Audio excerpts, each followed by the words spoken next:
Ow! Oh! Line by 7 strides. Oh! Ooh! Oh! So apparently he will do anything for money.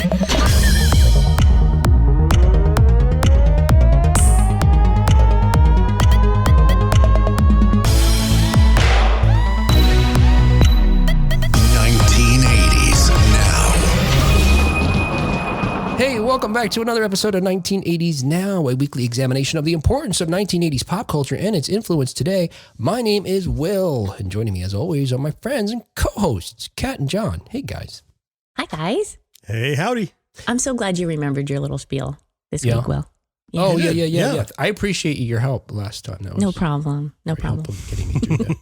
Hey, and also don't forget, in addition to his co-hosting duties here, John hosts his very own podcast, Gen X Grown Up. Oh, that reminds me. I've got my shirt on today. You have a shirt too? Look at you two. Look at you two. Oh my God. I can't. With your Gen X Grown Up t-shirts on? Wow. Oh, wow. Totally I'm blown away. Yeah. That's amazing. This is guys. And it's Christmas colors. Oh my God. Isn't that really cool? Oh my goodness. I'm wearing a Gen X MTV inspired shirt. You can get your own if you go to the Gen X Grown Up store on TeePublic. I got mine. They do come in other colors besides Christmas colors. Yes, you get they do. Your own. Yeah. But you guys are very elfin. Like, you look like you're working in Santa's workshop. Yeah, yes. I just need those pointy hats. Which one of you wants to be a dentist? I can't remember which one. I guess I'm on my own now. I have one other thought about Gen X Grown Up, but I want to tell you everybody what's on the show before we get too far here. Because on today's show, we're going to be speaking with John Walsh. No, not that one. Not the one that saves children. This one's the guy's doing something much more important. I'm talking about John Walsh, the award-winning author and filmmaker, the trustee of the Ray Harryhausen Foundation. I think that's so super cool. Yeah.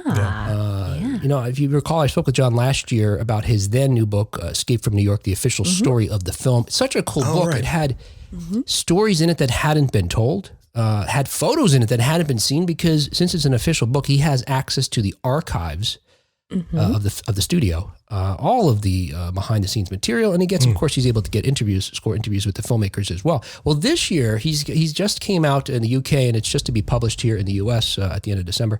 Doctor Who and the Daleks: The Official Story of the Films. Now, these two films came out in 65 and 66, I believe. But that said, they have a couple of interesting ties to the 1980s that. Hey, I love talking to John anyway, so I didn't need an excuse to do that, but we get into that a little bit. And I should just disclose right now, Kat and John weren't available at the time to talk to him, so I spoke to him by myself, so they'll be hearing it too for the first time. But anyway, because there's this character, Milton Subotsky, that I learned about only from reading John's book, who was an expat, an American expat who lived in England, who got the rights to Doctor Who to make these movies. And he then went on in the 80s to also produce a number of different Stephen King novels, including Cat's Eye and Maximum Overdrive. It's just like this guy you've never heard of, who's accomplished quite a bit by just being a hustler and being in the right place at the right time. We talk a little bit about that too. Wow. Anyway, before that, though, we're going to review current news stories related to 1980s media, including... This sounds real. I'm scraping the barrel, guys. I'm telling you. I don't know. Is it the holidays? It can't be related to the holidays, right? I mean, I don't know. One of them, I was like, what is this? What I see these as is jumping off points for us to talk about other stuff, okay? See there? That's what's going to happen. You got this. Do it. The 1980... Folks, stay with us. It gets increasingly better. The 1984 computer code that you probably used this week. A new 1980s era novel based on an unusual pastime or stunt. I don't know what to say. The Dark Tower is getting a series. Remember that those novels that kicked off in the 1980s? And we've got a director now for Ghostbusters Afterlife, and it's the first time it's not I was going to say not a Venkman, not a Reitman. All right. There's time codes in the notes if you want to skip around. So yeah, nice. I was thinking about Gen X Grown Up, John's other show, and in our show, because there's these neat little I don't know, like overlaps that happen. These sort of things that happen where, because I listen to John's show and we prepare ourselves separately, but sometimes there's just little funny or interesting things that coincide. And I wanted to bring up this one thing. So John on our show, a couple of weeks ago, it was the episode, I think right before Thanksgiving, we were talking about how Sylvester Stallone turned down, I think it was $36 million to do Rambo 4. Mm-hmm. Right. And John said he could relate to turning down money. And he said this. You know, later in my life now, as I get older, Yeah. I'm realizing that you can't just get paid. There's not enough money to get paid to get kicked in the teeth. If there's something you just really don't want to do, there is a limit. Wow. So John won't necessarily do anything for money. Right. So cut to just a few days later on the Gen X Grown Ups YouTube channel. I'm going to play you something for you, and I guarantee you, although it sounds really sexy, what's happening is not. And we could talk about that in a moment here. This is John on his YouTube channel. Oh! Ow! Ow! Ow! Ow! Ow! Ow! Hit Oh! line by 7 strides. Oh! Ooh! Oh! Oh! I think I gotta wrap it up. My stomach hurts. Like, Oh my seriously. Really? Big time, yeah. You okay there, Yeah, Joey? I gotta go to the bathroom. I gotta go. All right, go, man, go. John, whatever you were doing on that clip there, were you doing it for money? I was. It probably largely in part because my situation changed.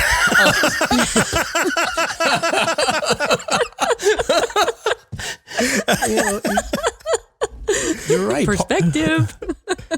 Part of that, what you said about Stallone was, look, $36 million or $136 million, it wasn't going to change his lifestyle. Yeah. Right. Yeah. You're right. Well, it turns out eating incredibly hot sauce on a YouTube live stream, that could be life-changing money when you're unemployed, which I became a few days after I said that about Stallone. Yeah. Although, if I had $36 million in the bank, I wouldn't have been eating hot sauce. No. I'll admit that. So. No need to mess around with hot sauce. Gosh. Oh, goodness. So John, on occasion, does these videos on YouTube where, look, he does constant videos on YouTube, but among them, he does these lives where they're playing video games and doing other fun things. And this one, if folks contributed a certain amount of money, he would consume a certain hot sauce, and they got increasingly higher. I think the highest level was something like 3 million Scoville units altogether or something like that. It's something like that. It's Times like 3 parts, 7 or- 1 million capsaicin and all these other habaneros and ghost peppers. And it was hot. I can't, look, I like spicy stuff, but I don't like stuff that hurts me. And it's like getting a chemical burn from what I understand, right? Yeah. They even say, like, I'll often, on those streams, I'll eat it sauce side down on the little cracker. And they're like, don't do that. It'll burn your tongue. And I'm like, nope, give the people what they paid for. Yeah. They paid to see me suffer. I'm going to do it. Hey, look, if you'd like to give John $1 to get him to eat 3 million Scoville units. I hope that was worth more than $1. Yes. It was. Yeah, it was. What was really cool is you could give him $1. You could give George and Mo $1, I guess. And they would let him have some sour cream or milk. I got to say, your two co-hosts are kind of assholes to you during that whole time. they do brutalize me. That's true. That was horrible. Yeah. John was suffering, and they were refusing to let him have water or milk or anything. Oh, and John stuck with it. Did they get to choose if you get the relief? Like, if people purchase relief for you, can they withhold? I'll get it. It's just a question of when. It's a question of when I'm allowed to have it. How long they make me wait. Yeah. That's so cruel. Well, yeah. And what they did was, while John was clearly in agony, like he wasn't a performance. I saw it. They were negotiating just to do shtick. Like, I don't know. Maybe he could have it. Maybe he should have a... So cruel. That's How many my guys. times have you done this? Yeah. How many times have you done the hot sauce? That particular one 3 different times. Yeah. And you got the hottest one before? Mm-hmm. Oh, each time I get the hottest one. But this time it's a new set. It's a set of hot sauce called Crazy Ass. This is Crazy Ass 2. And I found that the hottest one was quite a bit hotter than Crazy Ass 1. Oh, wow. Okay. Wow. My words on Stallone come back to haunt me. I would need Stallone money to do what you did. All right, let's talk about something more pleasant, like 1984 computer codes. When we get caught up with 1980s news. So much more entertaining. I like a lot of 1980s computer code. I'll tell you that right now. So this is from ZDNet, where we get all of our great 1980s pop culture stories. We can now check out the source code for the 1980s programming language that sparked a revolution. Woohoo! Checking out source code. And you can go to a museum to look at it. You know who wants to read the source code, don't you? Neo? I can't wait to read the source code. Oh, Robert. That's going to be exciting. Yeah, finally. He's been waiting anxiously. Oh, yeah. It's about time.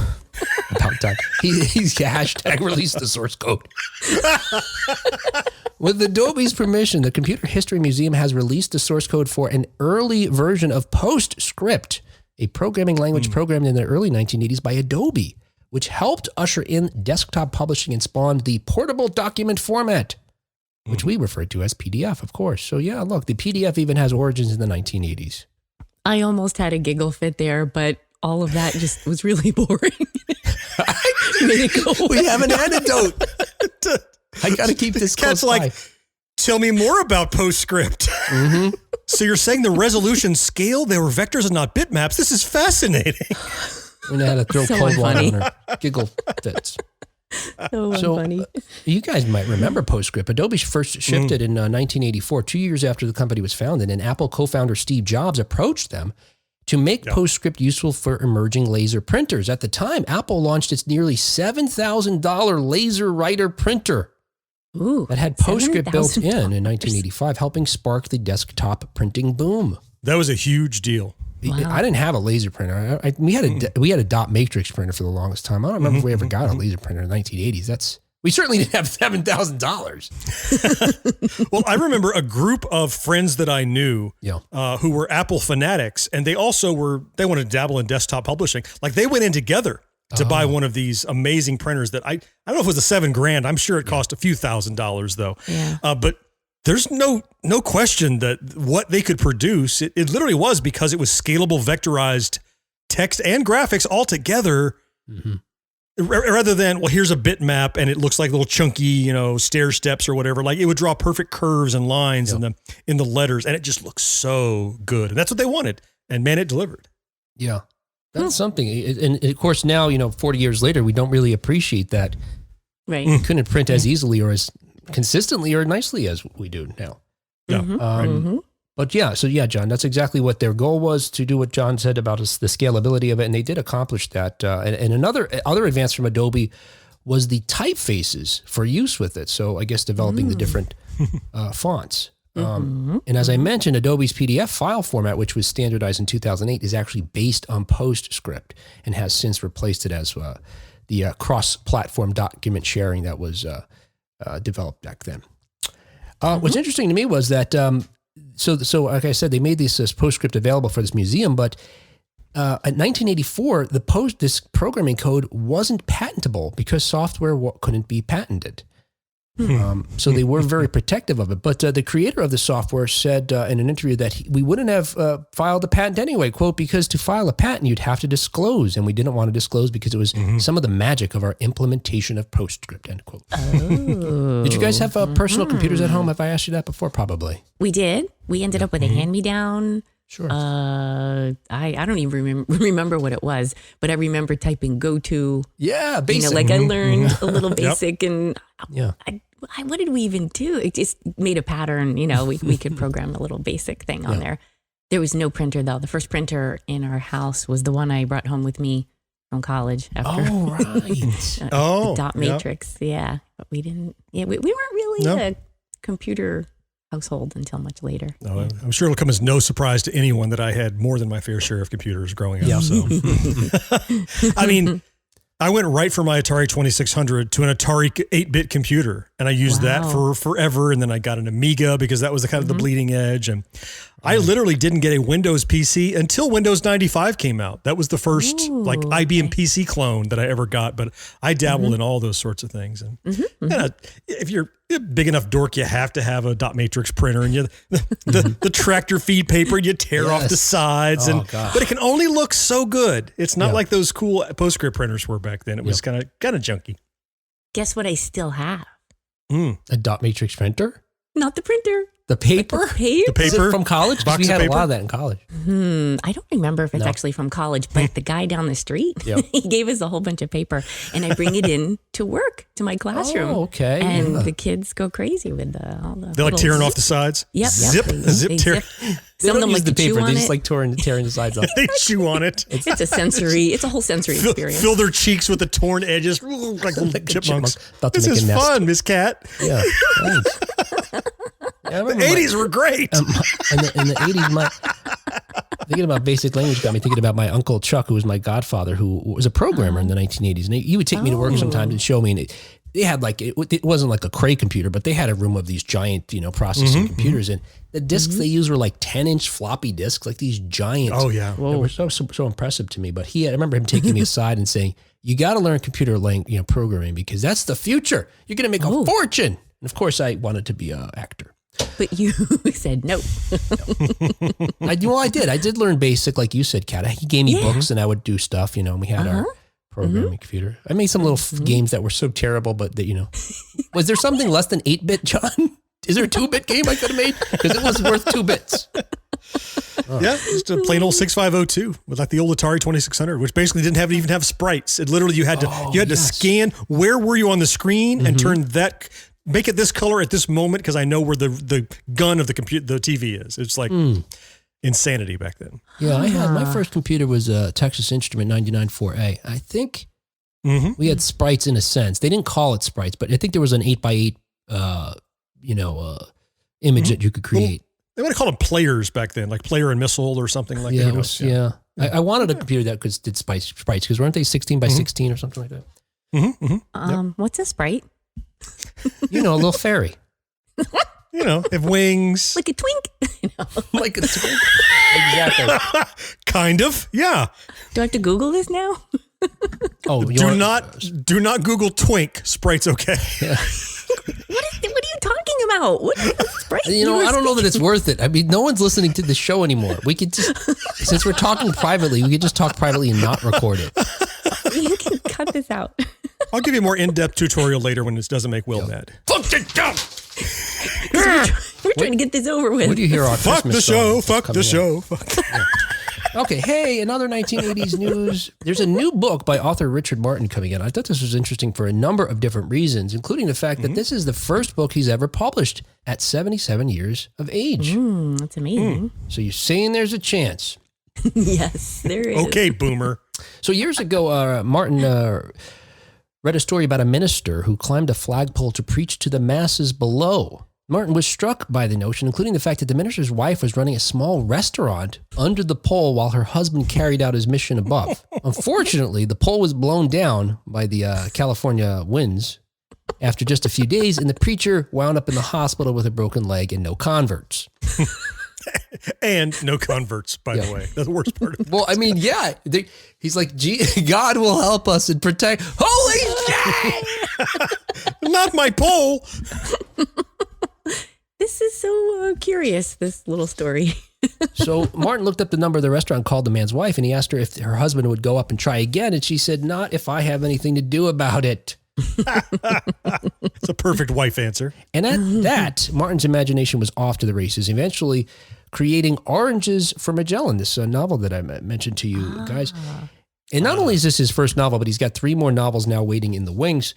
Wow. In this story, his protagonist, Joe Magellan, climbs a pole in early spring 1981, which is one of the reasons I bring this up, determined to live on a 10 by 10 redwood platform at the top until he breaks the current world record of 440 days, held by his hero/nemesis, Walter Shipwreck Blake. And 70 feet below Joe is his artist wife Clover and young son Nate, hoping to turn their tawdry cafe into a successful venture. So you can see how it's inspired by this actual story. What caught my eye about this, in addition to the fact that it was set in 1981, is the way this story was titled was something to the effect of, harkens back to that pole-sitting craze of the 1980s, which got me thinking, like, were people sitting on poles? Ouch. And what does that even mean? What? Yeah, I need to know about this.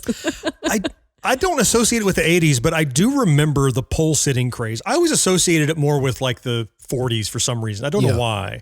But yeah, like people, like they would kind of scamper up a telephone pole that's, what at the top is like a dinner plate, like it's 8 inches circumference or something. Well, that's better than they would just, what I was thinking. Right. No, it's not like you took off your bicycle seat. I mean, we're talking about, there's a little platform up there. Okay. and they would try to stay balanced up there by not letting any part of them go below the top of the pole. And I mean, I don't think of like, oh, those 80s fads like Pac-Man, the Rubik's Cube, and pole sitting. I don't see it as necessarily kind of iconic of the 80s, but I remember it. We do have a clip of John taking off his bite seat. Oh! Ow! Oh! Line by 7 strides. Oh! Ooh! Oh! So apparently he will do anything for money. That's the next YouTube challenge. Oh my goodness. I am there, Cat. Let's start a fund. He's got to pedal around his house. No feet. It's a little clown bicycle. Oh! Ow! Oh, broken cat again. Just tell her about the code. John, quick. Oh! Line 10, start. Line 20.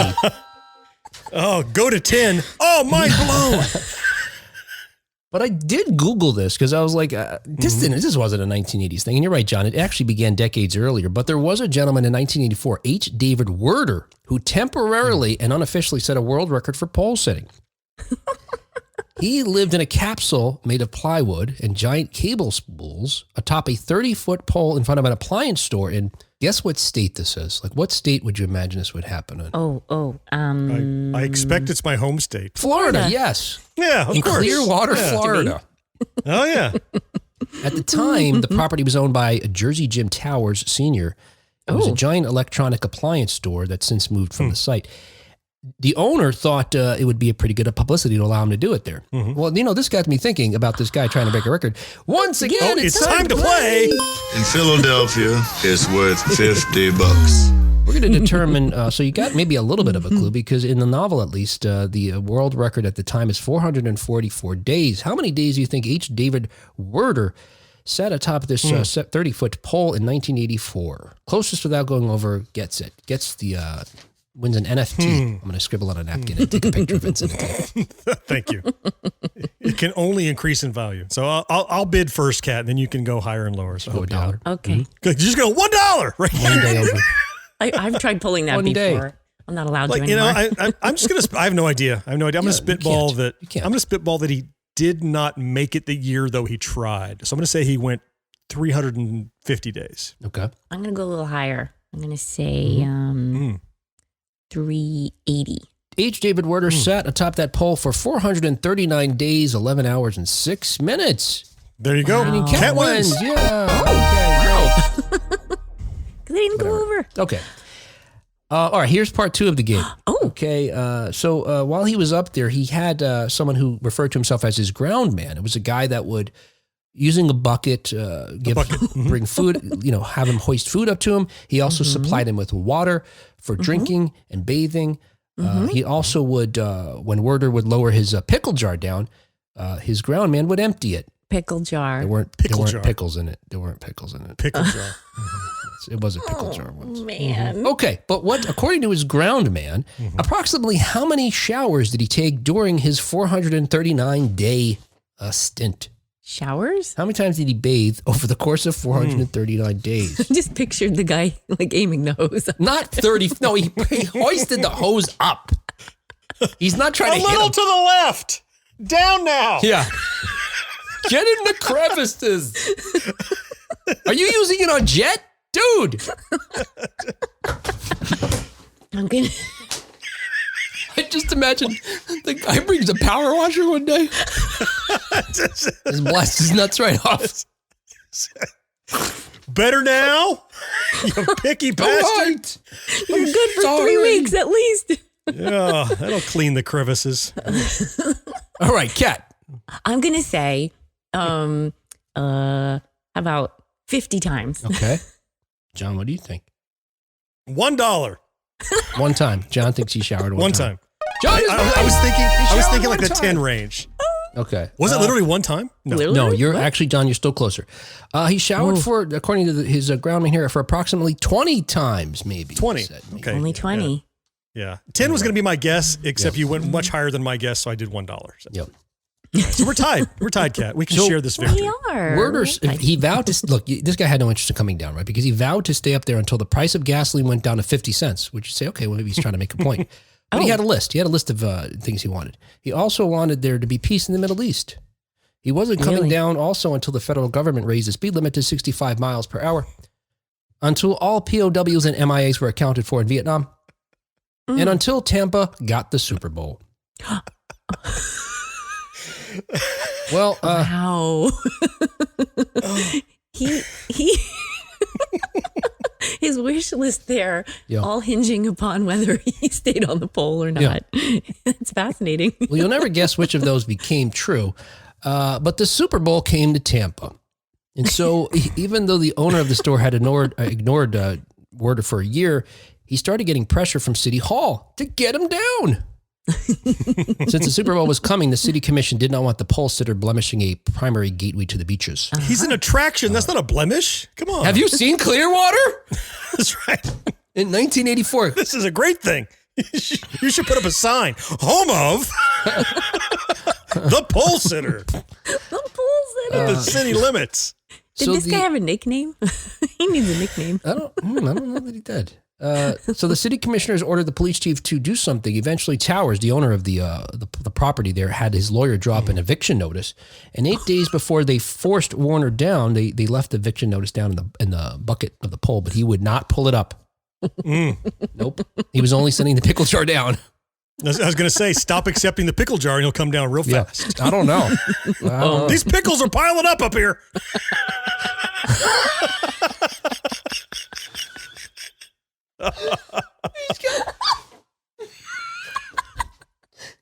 It's the imagery that you paint.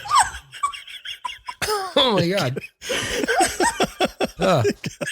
Some's got to give.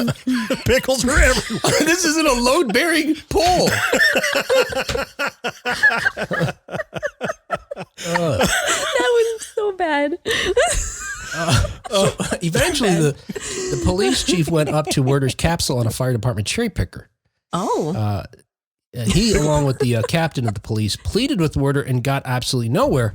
Then, out of frustration, the police chief said, "I'm really freezing my ass off here." And finally, for some reason, that motivated Werder to come down. Really? Yeah. The police chief saying he was freezing. That and he came up with a power drill. He was going to start taking the bolts out. Oh, John! There's more to this story. There's more to this story, including the fact that at one point some drunk guy tried to climbed the pole and tried to get up on the platform. Oh. And when he reached the platform, Werder started hitting his hands with a hammer until the guy let go. Jeez. And that guy was taken to jail. And some other guys that were visiting from Connecticut stumbled out of a nearby bar, drunk, begged him to come down. When he wouldn't, they started removing the bolts. And, really? Yeah. And I just made that up. Yeah. No. Oh my goodness. Oh. And he threw something at them until he was able to get them to go away. I can't remember what it was. Pickles! We know what he was throwing at them. Look out below! You were warned. Pickles incoming. That's assault, brother. But he was able to. They were able to chase them away before they removed enough bolts for the pole to come down. But Werder does say that at some point he does feel like he was in danger of his life at that moment.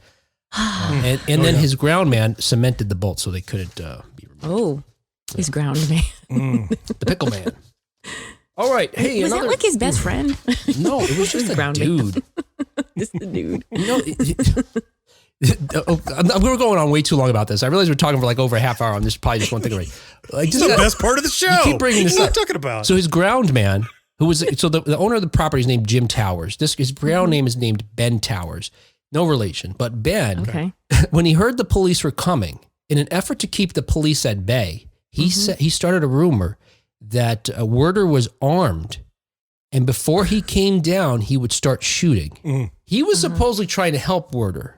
So instead, what the police showed up was a bunch of sharpshooters that they had on roofs around, ready to take this guy out. And the police chief said if Werder hadn't come down, they were just going to cut the pole down. Don't shoot till you see the corn and the pickles. Oh, no! Brought to you by Del Monte. All right. Well, hey, you were hoping that these would be discussion points. Yes, exactly. I mean, Oh, yeah. It worked. I should mention, I brought that all up because Careful what you asked for. Because don't forget, we're talking about, I'm sure he's going to love this, author Richard Martin's book, Oranges for Magellan, and not pickles, Oranges for Magellan, will be launched by Regal House Publishing on December 13th. Yes. Maybe he could work some of these things into it.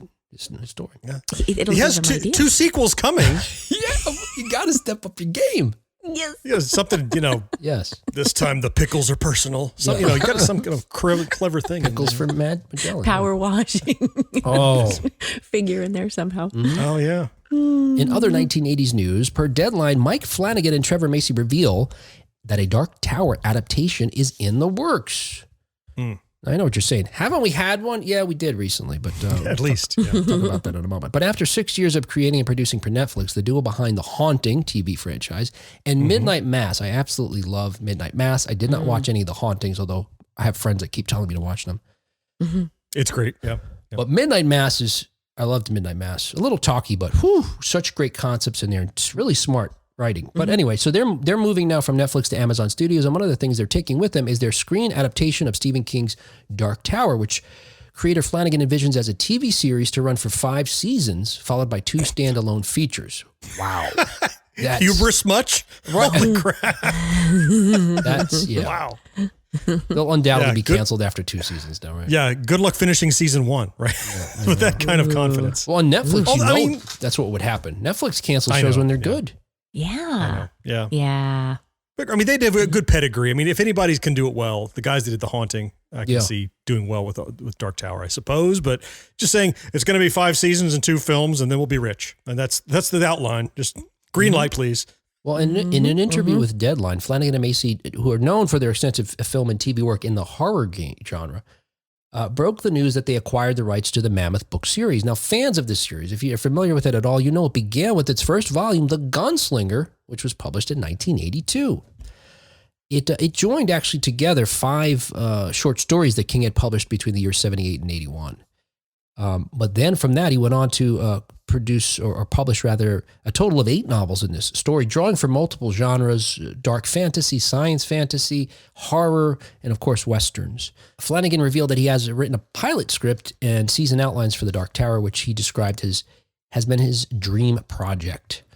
Now, as I mentioned, you probably remember, they've been trying to make this thing into a series, into movies for a while now. They managed to get one movie done in 2017 starring Idris Elba and Matthew McConaughey. I never saw it. I was excited about it, but I heard it wasn't so fantastic, so I just avoided it. But I also didn't read. I also Same. didn't read the books though either, though. It's the pedigree of Stephen King that has me interested in this story at all. Well, it's supposed to be fantastic, and just the idea that it melding these different genres together, many of them that I love, like fantasy and a Western, that's cool already, you know? Yeah. Yeah. But as we mentioned, these guys are good at what they do. Among the many things that they've done together include some other Stephen King adaptations, like 2019's sequel to The Shining, Doctor Sleep, which right. Flanagan actually wrote and directed. Oh, did he? Okay. I love that movie. That movie's great, Is it? I think. All right, and finally, another 1980s news, one other bit of movie news here, also per Deadline. Ghostbusters Afterlife sequel taps Gil Kenan, I'm going to say? Kenan? That sounds right. Kenan or Kenan? To direct with the previous cast returning. So the question is, do we need a Reitman to direct this for it to be good, I guess? Well, but he's still involved. He's just not directing. So it's not like he's jumped ship, right? We're still going to have a Reitman, in the head office at least, They're right? swapping roles, right? Well, Kenan or Keenan, one of those guys, Kenan. I'm going to say Kenan because I think there's only one E in it. Kenan. Okay. Kenan actually co-wrote Afterlife with Jason Reitman. So, and also executive produced it with him. So yeah, in a sense, there's just one little change there that he's going to become the director of the film instead of Reitman. Yeah. And Reitman's going to be a producer. Yeah. Yeah, and they're co-writing it together still. There's a Venn diagram there. I guess to John's point, Yeah. not much has changed. It doesn't worry me too much. I mean, they captured the spirit, no pun intended, of Ghostbusters pretty well with Afterlife, I think. And Oh, yeah, Yep. I wish I'd planned that. That was clever, but I didn't. But I mean, I trust those guys going forward. So they're swapping chairs. No big deal. I think Well, it's gonna not be much fine. is I'm known excited about for the it. sequel. Sources say the plan is to return to New York City and the iconic firehouse made famous in the original Ghostbusters films. yeah. Now, that's kind of tied to how the ending is, right? Because Yes. Winston's got like a lot of money and he's fixing up the firehouse again. Right. It appears he purchased the firehouse or is renovating it or both or something. Yeah. And I remember when we talked, around the time we talked to Ernie Hudson, I think there was talk of it being a series, that he was going to head up maybe a series, but maybe those rumors were actually confabulating the fact that he was heading up the Quantum Leap series. Oh, gotcha. Which he had to have shot or some amount of it by then, I would think. Well, maybe not shot, but maybe he had the deal by then. Right. Regarding his new gig, Kennan said it's an absolute honor to pick up the proton pack and step behind the cameras for the next next chapter of the Spengler family saga. I just wish I could go back to 1984 and tell that guy to get off that goddamn pole. That's weird. There's a weird crossover there. He said, the first part's true. I just wish I could go back to 1984 and tell the kid in the 6th row of the Man Valley West that one day he was going to get to direct a Ghostbusters film. Holy cow, right? How cool is that? That's awesome. Yeah, it's mind blowing. Yeah. I love that. I can't say I've seen any of Kennan's other films. He's directed Monster House, City of Ember, and last year's A Boy Called Christmas. Seen Monster House? Yeah, you see that? Yeah, it's kind of a kids animated show. I think it's the one I'm thinking of. My daughter really enjoys, so he directed that, and that's one she watches over and over. So it's got staying power. So that's good news. Is that right? You know, I sometimes think to myself, I wish I could have told that 18-year-old in the Hall of Sciences that someday he should be co-hosting a podcast. In the Hall of Sciences? I don't know. I'm trying to think of the name of a building. Of Yes, the tall. Well, yeah, that would have been more. You know, this guy's hair I'm cutting. One day I'm going to host a podcast with him. I don't know what that is. What's a podcast? But first, mind-blowing. Between now and then, I'm not going to talk to him for 30 years. At all. And then we'll become great friends. Yes. Mind-blowing. And Cat would be, but what's a podcast? Well, it's like radio on the internet. But what's an internet? Oh, crap. It's like, never mind. You'll figure it out. You know what? You do something else with somebody else. All right? I can't only take you so far. Fuck this show. That was Will traveling from the future. Not to be confused with future Robert. Totally different. All right. Hey, on that note, that was 19... Oh, shit. Oops. See, it doesn't... I hate this board sometimes. This show.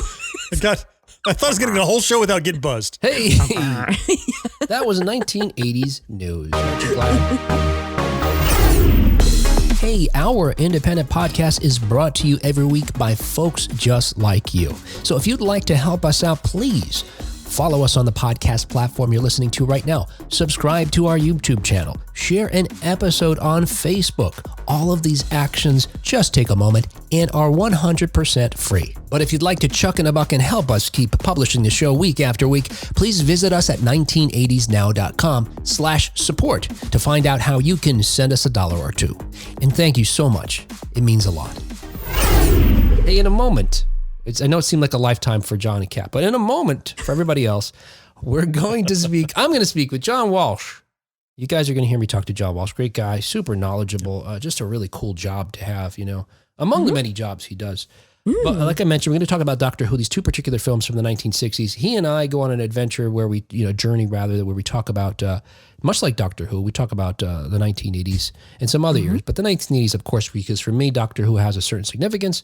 You can save it for when I talk to him. And it may be for you too, because it turns out Doctor Who wasn't particularly really big in the US in the 1980s. And John gave me some stat about that. But I don't remember. He'll tell you. But I'm wondering if you guys, have you ever watched Doctor Who? Do you like Doctor Who? Doctor Who? Are you asking that as a question right now? Yeah, sure. I mean, I've certainly watched I would say my fair share, but no more of Doctor Who. I've seen plenty of it.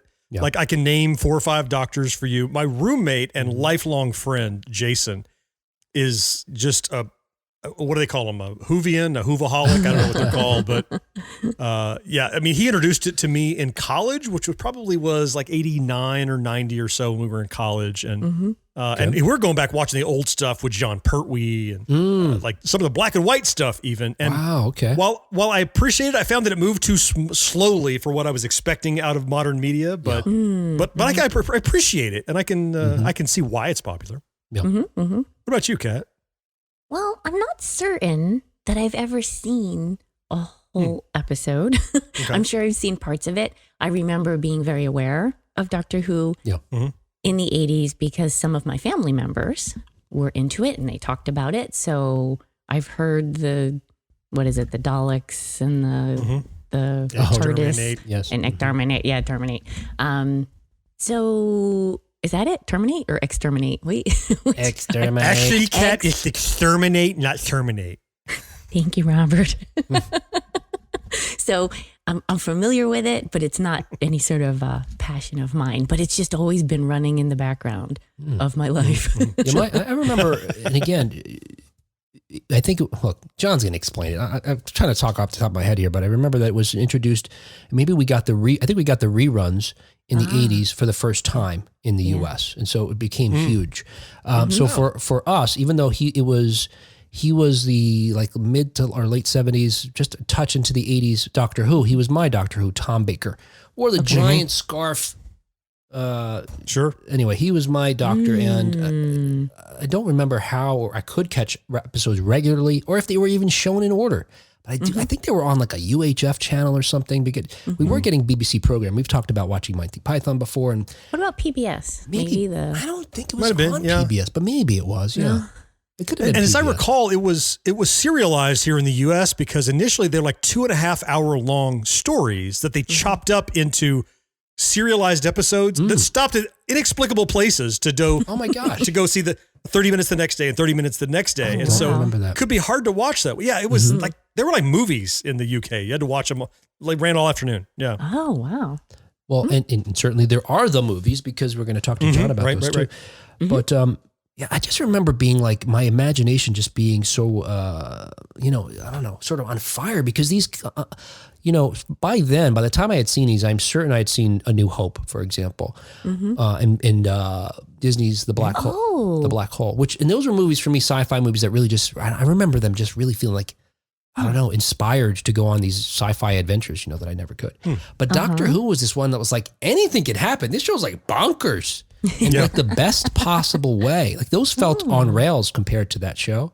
And that was something that made it, I don't know, even more fun to watch. Wow. Anyway, and of course it had time travel. And it may be why I love time travel because that was probably I can't think of anything earlier than that I'd seen, I think.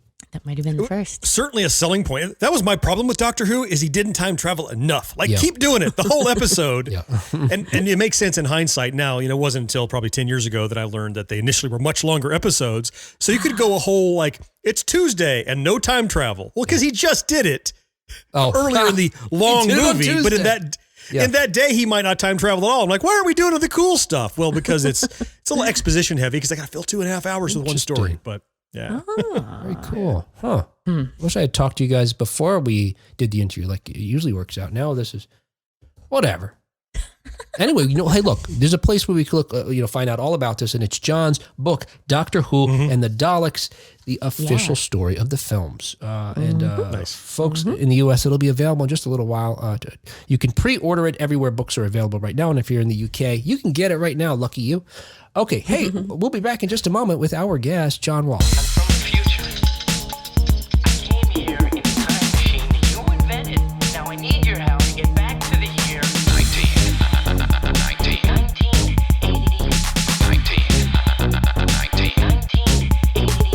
Do you know what this means? It means that this damn thing doesn't work.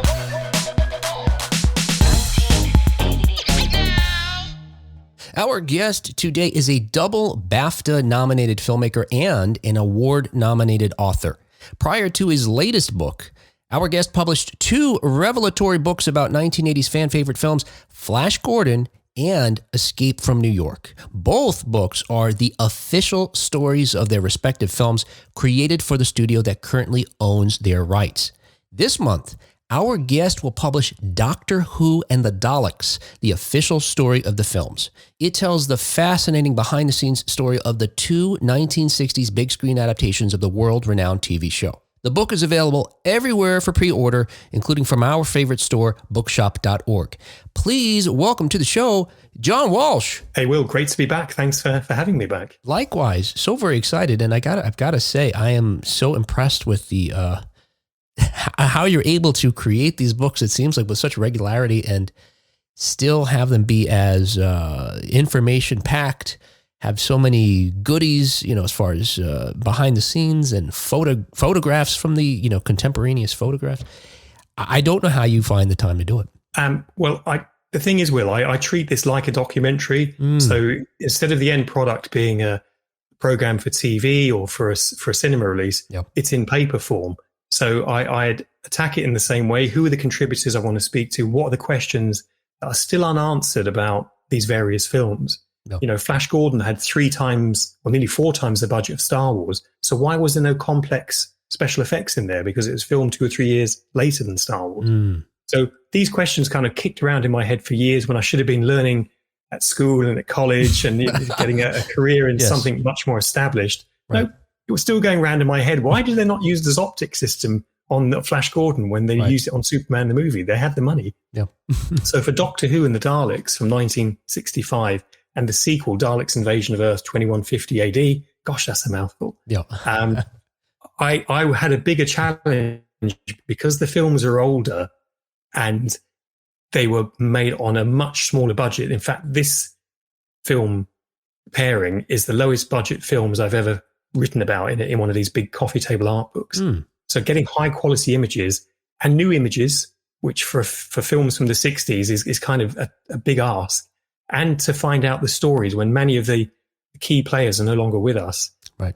It was quite the task, but I'm a big Doctor Who fan, big Doctor Who fan. So it was kind of like a poison chalice in a way, because people have asked me before, is that a good thing that you're a big Doctor Who fan, you're doing this book? And generally speaking, it can be not a good thing, because your inner geek can kind of trap you and make you shoot off into different directions. Right. And so you have to be quite kind of controlled about it. Yeah, so people who pick this book up who know the film will be like, well, I know that. I've seen that before. But there'll be lots of people who maybe are fans of Peter Cushing and don't know the film, or are fans of new Doctor Who and are looking back at this as old Doctor Who. So you have to tell the whole story. Right. And because it's officially licensed by Studio Canal, who own the film now, it has to be the right story. So I had access to their full archives for the very first time, which was great. Yeah, and it's pretty, you mentioned about, again, having the access, having the photographs. There was a bit of time travel magic done because the quality of the photos, and as I understand, they were restored somewhat, you would never know it. I mean, there's some of these images of Peter Cushing that I would swear were taken yesterday, that really just transports you to that time, and at the same time seems so contemporary. It's really fantastic and surreal at the same time. But I wanted to do effectively a 4K, if you like, or an 8K book. When you think of your favorite films that have been restored, the thing you're most looking for is perhaps good sound and so on, but you want to see it in such pin sharp accuracy that you can almost touch those people. So whether it's a reissue of Star Wars or Star Trek, the original movie series has come out now in 4K, which is very exciting. But these films, they came out in 4K. And because they'd been shot on Techniscope, which is the poor man's cinemascope, then it was sometimes a double-edged sword, because it might actually belie the lower budgets and you might see the seams and everything and so on. But actually it made the film really fizzle and come alive. So for the book, I felt if they've done that for the film, we need to make sure the book is going to be to that standard, and also find things that Studio Canal don't own and go beyond their archive, which is beautiful and wonderfully restored. And because I'm a fan, I know which pictures have been printed before. So if we're printing them again, we're going to print them wider so you can see more of the edges, or we're going to print alternative pictures. And some have been beautifully restored, as you say, stunningly so. And, Titan Books have done a wonderful layout where those crown jewels of the book, if I can call them that, really pop. Right. Now, I've got to confess, I am of I think the latter category that you described, as far as folks who, fans of Peter Cushing, even a fan, again, I'll be honest with you, a limited fan of Doctor Who, the series, and I'll explain that in just a moment, but not familiar with the films. And I guess, and that's for me, but I guess I should say that, and I say all that to say that my love of the Doctor, though, was kind of surprising and happenstance, because when I was a kid growing up in the 70s and 80s, my dad and I, most of our relationship was watching TV, and somehow I want to say it was public broadcasting. So I know some shows we would find on the UHF channel, but I think the BBC shows were on public broadcasting here in the US. And we watched 3 shows. It was Monty Python, Fawlty Towers from the BBC, Fawlty Towers, and Doctor Who. And at that time it was Tom Baker the fourth Doctor, who, as you know, carried us through the 70s and just barely into the 1980s. But he was my doctor and probably my primer, for time travel science fiction, which got me ready for the movies of the late 70s and early 80s that, I have now a lifelong love of time travel films and shows that I believe started then. I'm not sure how or whether to what extent it was popular in the 1980s that a kid, in Jersey City, New Jersey would discover it. Do you have any sense of that? I do, and to give people a potted history, because people always think Doctor Who was only big in America in the 80s, and that's when it was first shown. But I mean, it was shown as far back as 1965 in Canada, which, although people in America don't consider that America, people in Europe think of that as North America. Yes. And in the 70s, that's when United States first got Doctor Who in 1972 with Time Life Television, and they had syndicated episodes of John Pertwee. But it really wasn't until the 80s, as you say, and PBS started to rerun the color programs. So that would be the John Pertwee episodes, and of course all the Tom Baker ones. And then into the 80s, there was a selection of different Doctors. But 1983 was the high watermark because it was the 20th anniversary. The 5 Doctors, which was like a feature film, which kind of had all the 5 Doctors in it. Although the first Doctor had died, so he was a lookalike. The 4th Doctor didn't appear, so they used archive footage.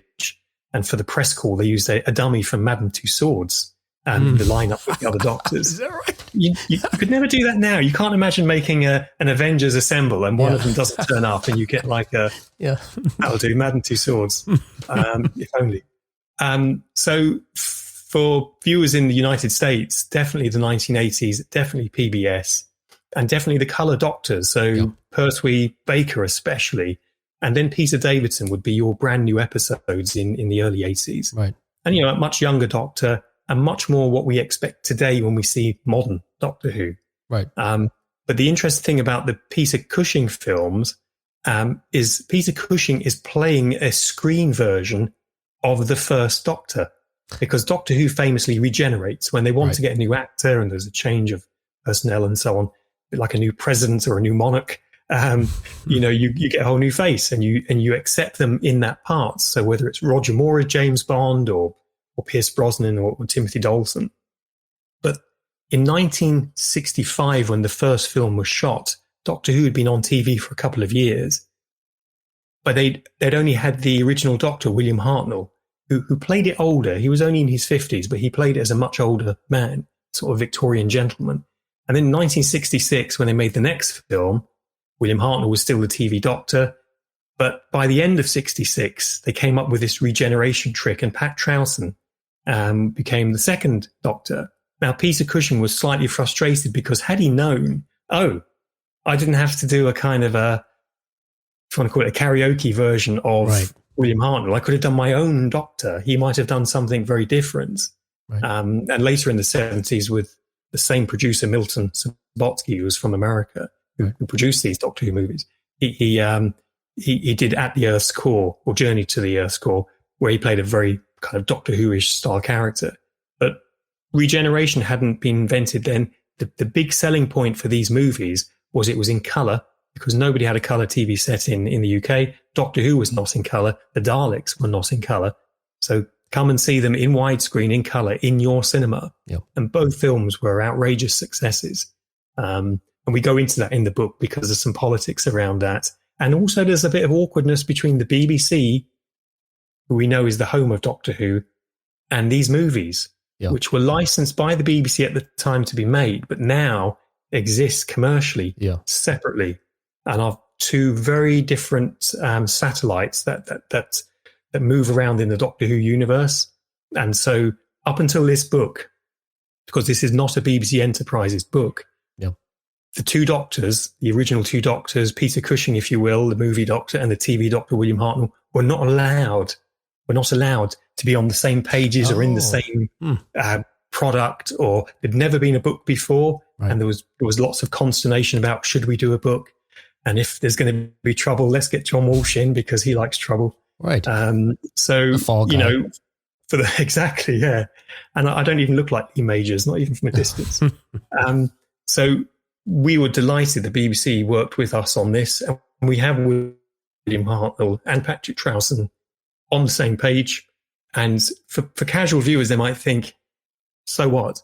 But for Doctor Who fans, it's quite the moment. So I'm expecting the kind of Nobel Peace Prize people to ring me at any moment with a sash or a tiara or something. Only if I guess you bridge the different camps, because, well, I guess even before that, though, I'm curious. It seems like such a contemporary move to take something that's, popular on television and say, hey, let's put it on film, and change it. Again, we'll take what works and we'll take the liberties to tinker with it. We don't care.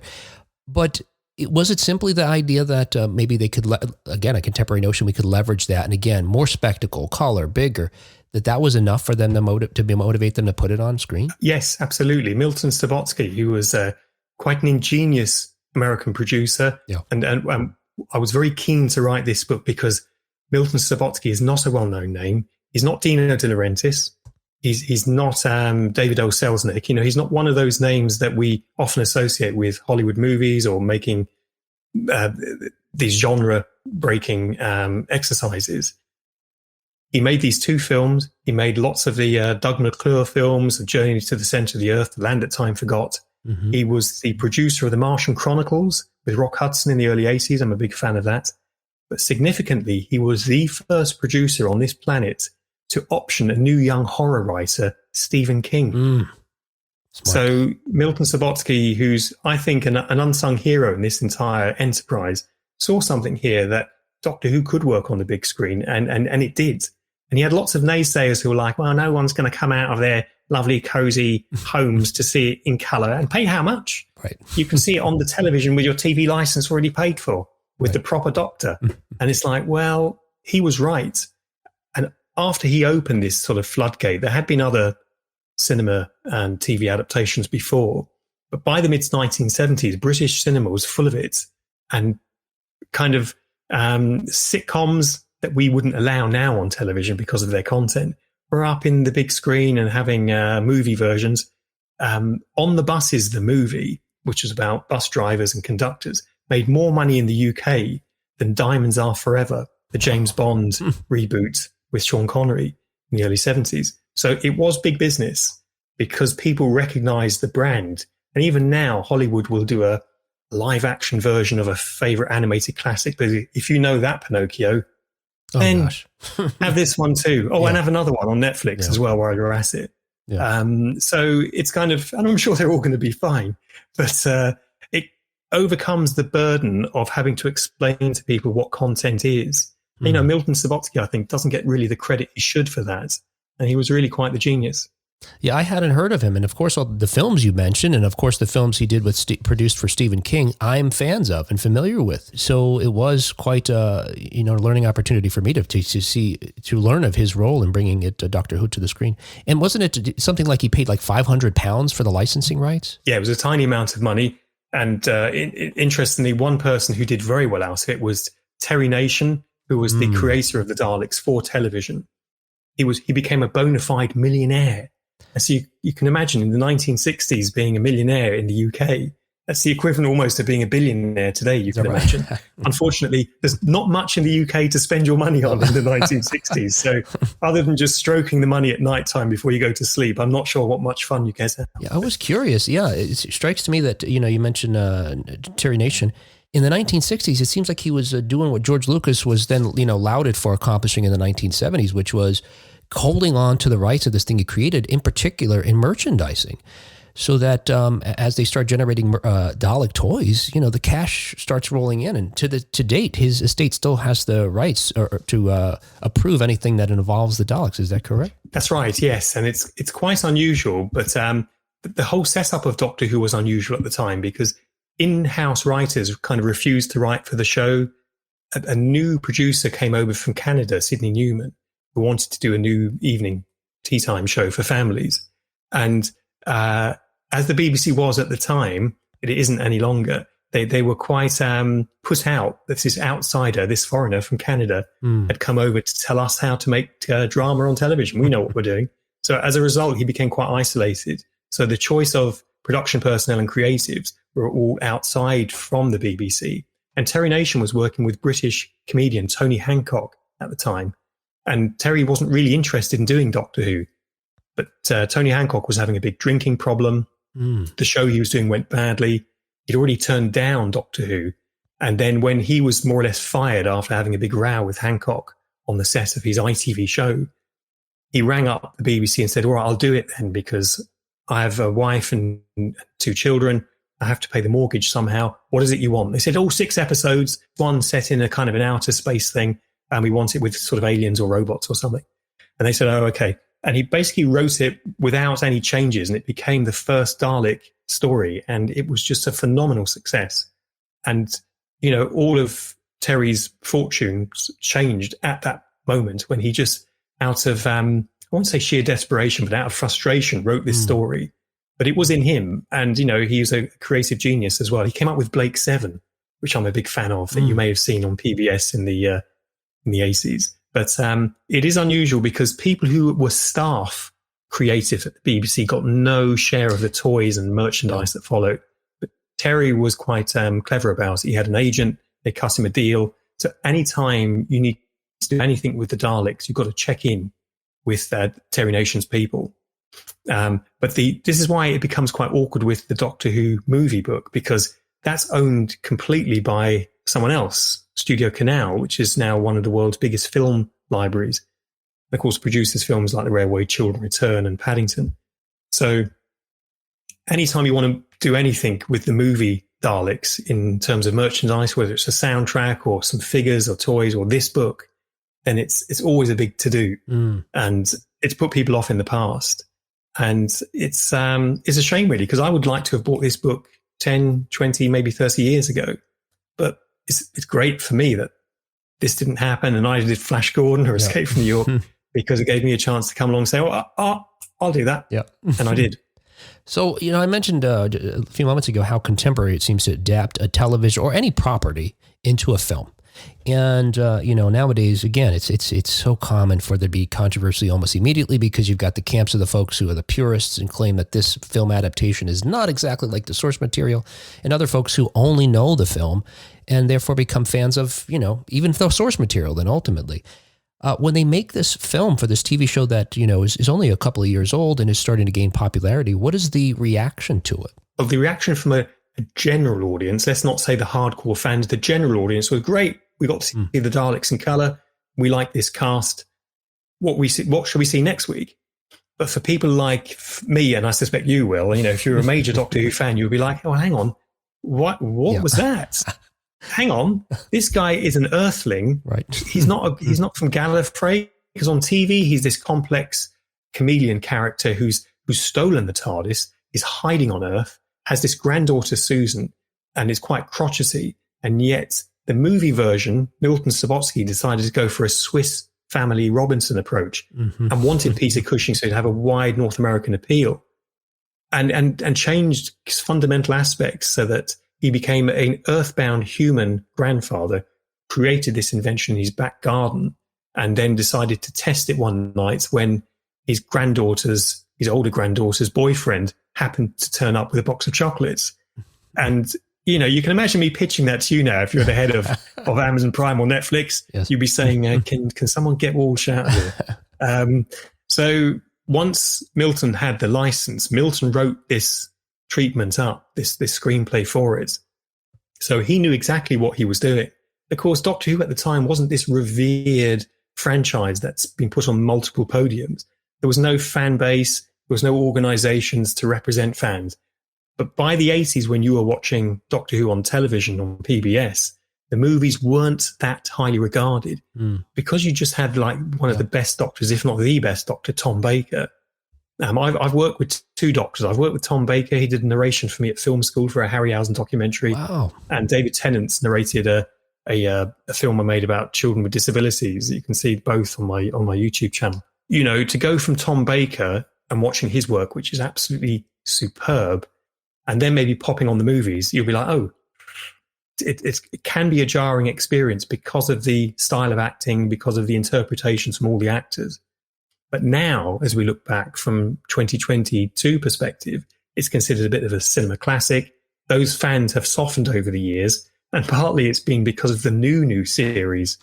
Some fans aren't as keen on what's happened in recent Doctor Who developments, and so hark back to everything in the past, including less popular Doctors from the late 80s, and consider them all classics. Right. So when, after Peter Davison, you had Colin Baker, then Sylvester McCoy, then the series was cancelled. It was nearly cancelled after Colin Baker in the mid-80s, but then properly cancelled after Sylvester McCoy.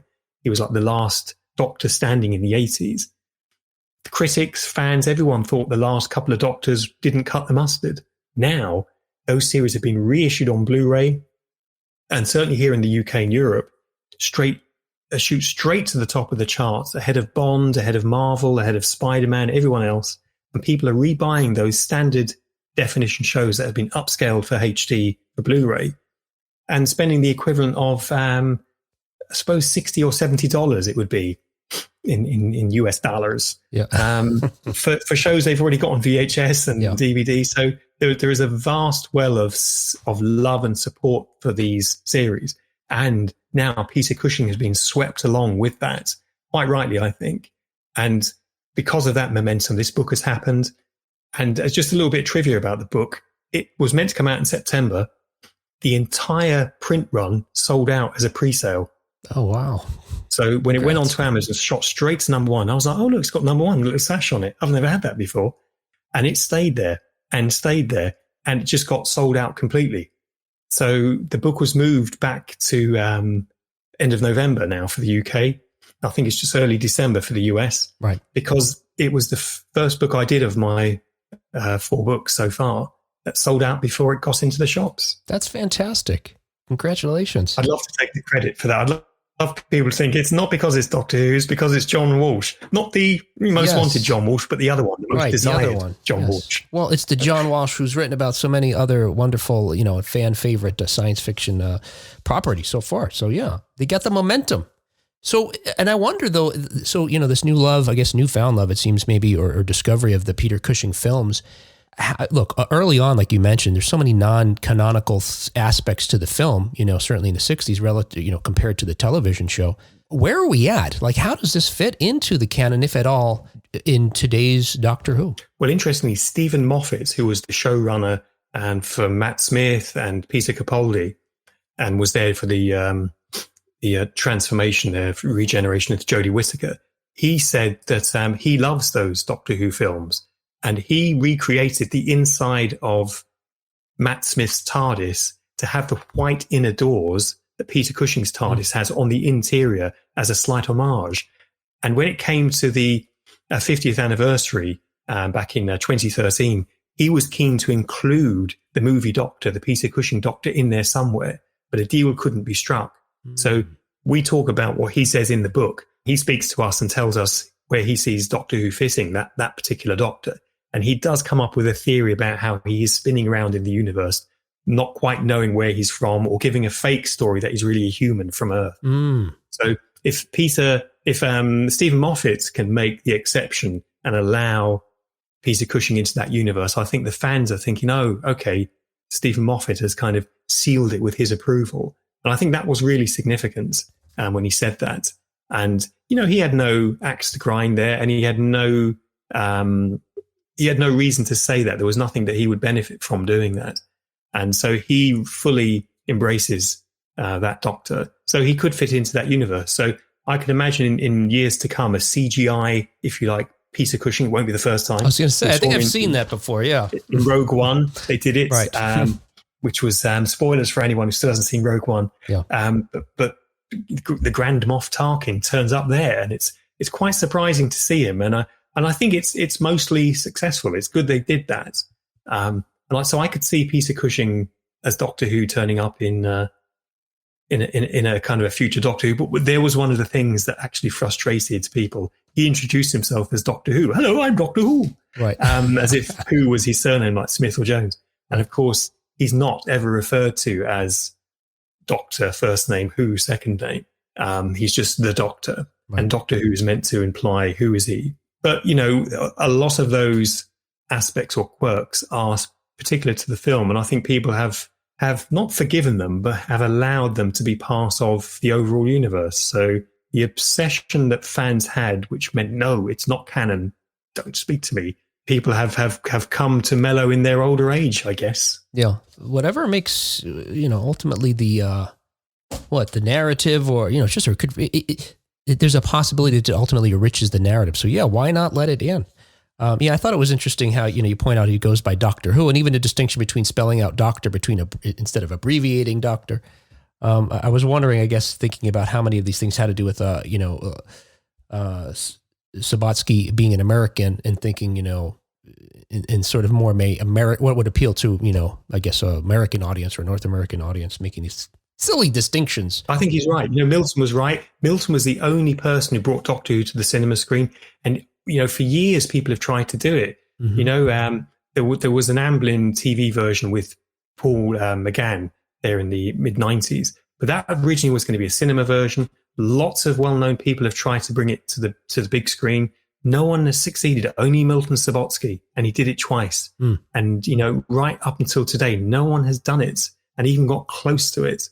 It's tantalizing. It's quite the poison chalice for many producers who have spent years and lots of their own money in pursuing what's been a folly for them because they've lost money on this. Mm. That's curious, huh? With such an amazing, a huge property, hundreds of episodes of television, hundreds of hours, 100 million fans easily around the world, that they wouldn't be able to figure that out. And maybe thank goodness, because, again, to the point of sort of it being a contemporary thing, I don't know. I don't know that it would necessarily be as successful as they were in the 1960s doing this because of social media in particular, maybe because of how ravenous people could be, equally in favor and against something, maybe killing an incarnation of it on screen today that wouldn't stand the chance and have the opportunity for the legs that this, 60s films did. Absolutely. I mean, plus because it's so successful, because it's a multi-million-pound franchise, people are very tentative about the moves they make.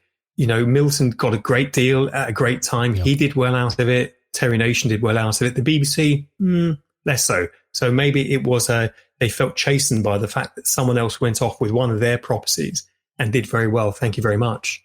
Meanwhile, the license fee payer, which is the great British public, didn't really get to see much back from that success. And yet it had been grown and nurtured in the garden that is the BBC, but then plucked away by a usurper from another country, an American, if you don't mind. And a Yank. Absolutely, and made money from it. So, it's the more successful something is, sometimes the harder it is to do something with it. Ray Harryhausen tried to do his sequel to Clash of the Titans, which should have been a shoe-in. And he had a script and he had everything else for it. And it didn't happen. It's kind of like so frustrating. But that story is replicated in American cinema often. And there are many books you can get now on great sequels or films that should have happened. There's Rian Johnson's version of what he would have done with the next Star Wars. There's even a supposed J.J. Abrams cut coming to Disney Plus for a definitive final version. Right. So I think when it's that big and it has that many people's input, it sometimes can dilute what would have been one man's vision when it was Milton. Milton did what he did. It has stood the test of time. It's had a 4K remaster ahead of any of the James Bond films from that era, or any of the James Bond films. When we think about the recent Daniel Craig films, they've been made commercially available as 4K releases, but none of the other titles have. And I'm sure they will be eventually, but it is a significant indicator that if you've had your film restored in 4K and reissued again to the marketplace, and I'm buying Doctor Who, is that for the fourth or fifth time? I'm losing count. That's something. Library titles that endure are really worth their weight in gold. And you look back at some of the big films in the day that had maybe William Holden or John Wayne or Charles Bronson, who were the big A stars in their time. A lot of them are languishing on the shelves, haven't even been restored in 2K. That says it all, I think, because, folks who became fans of this property like I did in the 1980s, that's the only vote of confidence, or maybe 2 votes of confidence you need to be able to check out these films from the 1960s, is one, John's book. This 4K thing aside, John's book, I guess, is the main thing. And check out John's book. And John, thank you so much for your time today, helping us understand a little bit more about these films from the 60s that, again, have a maybe now a canonical connection to those to our favorite doctors from the 1980s.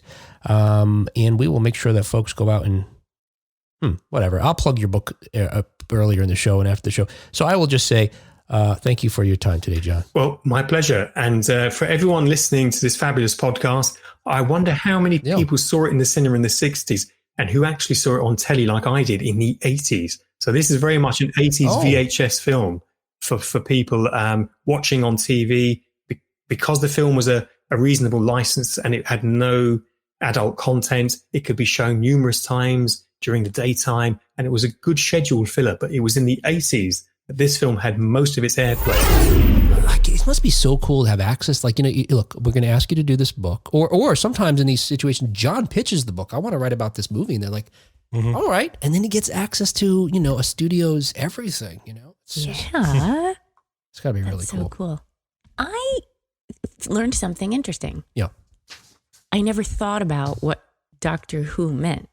Of course, not watching the show. I'm not, steeped in any of the anything. But I didn't realize it's like he's called the Doctor. Right. And then, but the name of the show is Doctor Who. I never really thought about that. But so Doctor Who is like, is that what people say? Like, so if he says, I'm the Doctor, and people say, Doctor Who? They don't beat that drum too much, but they definitely do. Because that's his whole name. He doesn't he's not like, my name is Dr. David Jingleschmidt or something. He's the Doctor. That's all he is. And so people, of course, put him in a box like, well, Doctor Who? I'm just the Doctor. Just the Doctor. It's not used a lot, but it is used. Yeah, but it's clever how it's not, the show's not called The Doctor. It's Doctor Who. That's definitely more, it's a little more of a hook or a little, more compelling. Yeah. It's a show that I wish I could, I wish I had watched since the beginning or even jumped in when they started it up again in 2010 when it was like Stephen Moffat. But it's like, it's one of those shows that it's intimidating to me because there's so many episodes, but they've had so many cool twists and turns and surprises. Like, especially recently, David Tennant's coming back. But the rumors are maybe he's not really the Doctor. Maybe he's really a villain pretending to be the Doctor. But we did see he's the Master or something. Yeah, we did see Jodie Whittaker transform into the Doctor. To him, I don't know. But that stuff sounds so cool and wonderful and thrilling and surprising that if you're a fan, it just must be so engaging. But like I said, it'll take me too long to catch up, so I get discouraged. So we'll watch Quantum Leap instead. Yeah, well, there you go. If it comes back, January. Yes. And if you're a fan or a fan of Doctor Who, check out the book. I read it. Seriously, even if you're not a huge fan of Doctor Who, it's really fascinating how these films came together. And again, even the story about Milton Subotsky is pretty neat. Oh, cool. But be sure you look up or pre-order, rather, John's book, Doctor Who and the Daleks, the official story of the films. Again, you can find it everywhere. I love bookshop.org because it supports independent bookstores. Yeah. So do that. Do it. And that's the show. Dupes. I even said I'm going to be ready this time. Dupes. Our show is brought to you every week, thanks in part to our early adopters like Kathy Burke, Rick Parker, and Karen Flieger.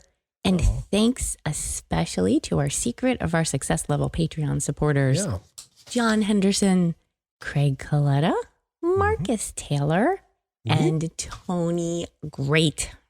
Yes. They're great. Thank you so much, guys. Thank you, each and every one of you and everybody that helps to support the show in one way or another. And hey, you can support us too. There's plenty of free ways to do it.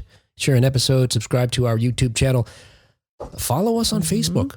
And if you need any other ideas or you want to find out how you can toss us $1 or $2, visit us at 1980snow.com/support. That's right. All right. Hey. And leave us comments or send a message. Yes. Tell us about your pickle jar. Yes. How big of a pickle jar would you need? How many showers would you take? How many showers would you take? Are we talking a 12-ounce pickle jar or are we going a gallon? Yeah. I mean, did we buy it at Sam's or did we buy it at the drugstore? I guess it depends if you first eat the pickles, right? Because then you think like matter, the law of conservation of matter and energy. So, 32 ounces of pickles goes in. All right, what is happening? Well, but then there's a density question. Yes. Is there? Is there? Viscosity comes into play. All right, hey, we will talk to you again next time on 1980s Now. Until next time. Bye-bye. This podcast is part of the 80s Ruled Network. Visit the 80s Ruled on Facebook for more 1980s awesomeness.